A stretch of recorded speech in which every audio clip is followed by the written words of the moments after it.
So, pakita ko paano magbalat ng sticker at mag-assemble. So, una, tatandaan nyo, dapat laging sa labas ang simula. So, labas, iaangat natin yung pinakalabas na part.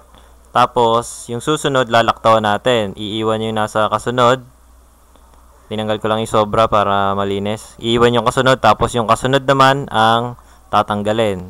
So, kumbaga, ang technique, pag nagbabalat ng sticker, salitan. Kumbaga, babalatin, tas may matitira. Tas babalatan yung kasunod, tas ititira ulit yung kasunod.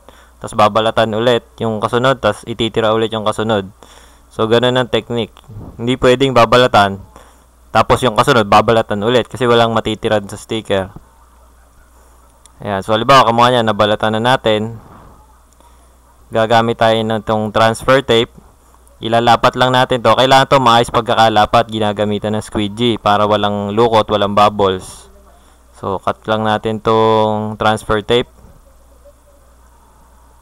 Squeegee natin para lumapat ng maayos at walang lukot, walang bubbles. Ayan. Pag okay na, i-cut lang natin yung sobra sa gilid para presentableng tignan pagka ibibigay na sa customer. So, ayan.